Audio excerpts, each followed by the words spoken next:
From an outspread position of your fingers and thumb, roll your fingertips into your palm, and then overlap your thumb tightly over your clenched fingers. The tip of the thumb extends to the center of your middle finger. One of the best ways to learn to power punch is to use your hips. To do this, tie a string to a piece of paper and hang it from the ceiling to about chest height. Stand about a foot away with both of your feet parallel to the paper. Keeping both loosely clenched fists in front of your chest, elbows hanging freely at your sides. Bend both knees slightly and twist your body back and forth, pivoting on the balls of your feet, letting your hips initiate the rotating motion. Simultaneously, as your body is rotating, raise your elbow to your shoulder height just in time to apply an elbow strike to the target. It is very important that your hips rotate slightly ahead of your shoulders to obtain maximum power. Once you feel comfortable with this exercise, step back about 2 feet, use your fist, keeping the same body position with good balance.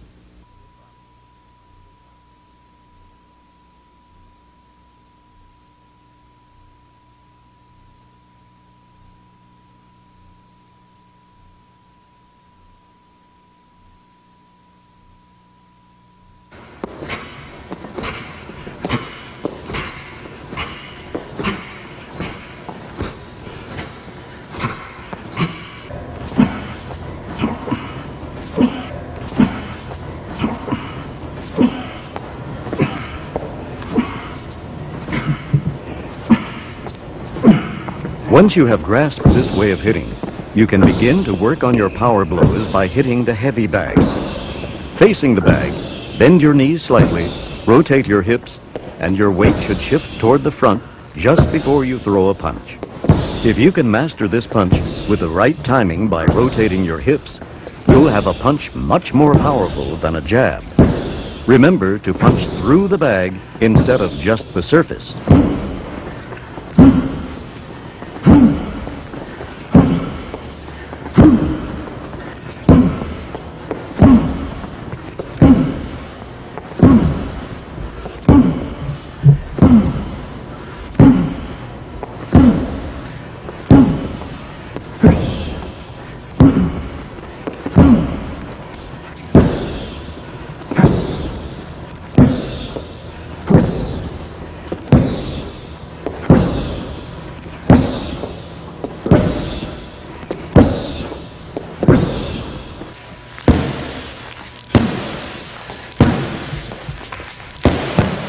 Besides the heavy bag, there are other types of equipment that will supplement your punching training. The focus pad is ideal for precision punching and increasing your speed.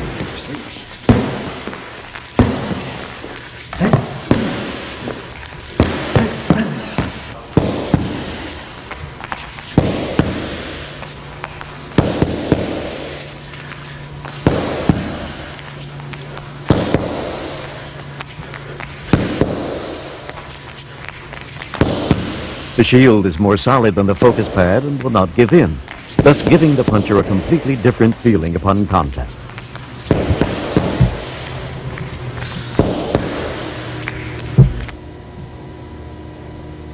The punches are not thrown from the hips in JKD, but from the chest. The delivery should be straight and not with a twist of your hand. If you twist your hand, the knuckles will align horizontally at impact, but if you deliver straight out, it will hit the target either vertically or obliquely. Consequently, it is important that you strengthen and toughen the 3 knuckles that make impact.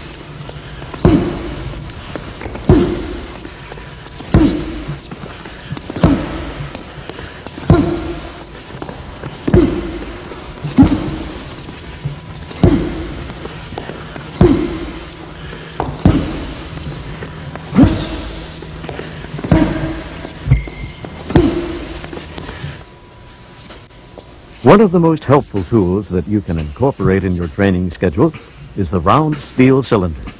The cylinder, weighing about a pound, fits snugly in the hand. You can quickly improve your delivery of punches by taking advantage of this exercise. Holding a pair of these cylinders in each hand, stand with your feet parallel and punch directly in front of your nose several times. The idea behind this is to develop the snapping or whipping blows. If you keep your body and arms relaxed, You will notice that your punches will automatically snap back at the end of your delivery. As you punch, the heaviness in your hands help you develop speed and power in your blows. After a while, you will learn to punch with heaviness in your blows, even without the weight. The secret behind this is to concentrate or pretend that your empty hands still contain the cylinders as you throw the punches.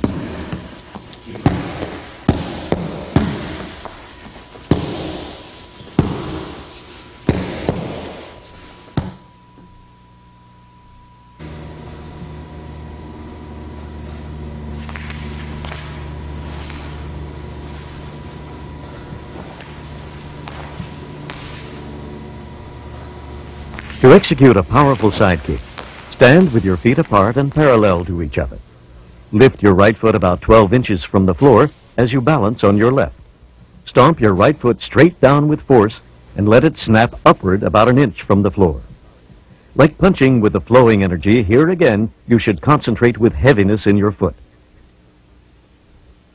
For the extra power, twist your hips just an instant before the full extension of your leg, so it gives you the twisting force in your kick. Then snap your foot at the full extension for the whipping effect.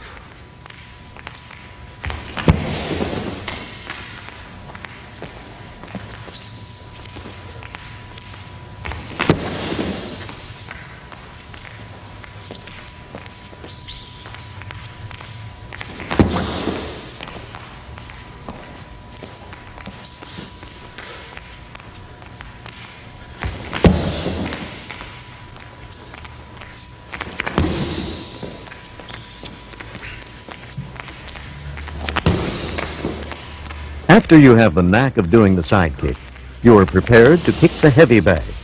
From the on-guard position, do the forward burst and aim your blow directly at the center of the bag. At impact, your foot should land horizontally on the bag, not obliquely. The sound at impact should be a loud, cracking thud like a whip if you have kicked through the bag and snapped your foot at the end. If there is more push than hit, the sound will be a weak thud. In both kicks, there is force exerted, except the hit will do the damage, and the push will just knock the opponent down innocuously.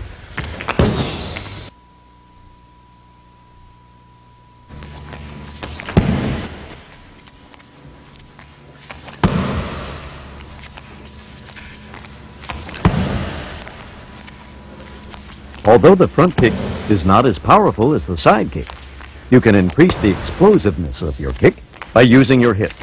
Instead of relying only on the snap of your foot from the knee, try jerking your hips forward just an instant before contact.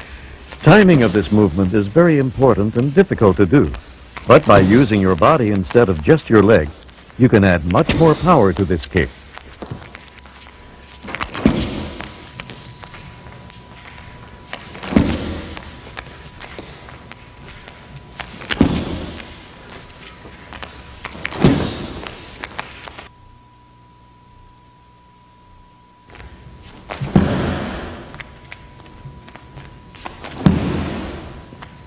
Like the front kick, the inverted kick is delivered in a similar snapping motion, except that your foot is angled out toward your opponent's body and contact is made with the top of the foot.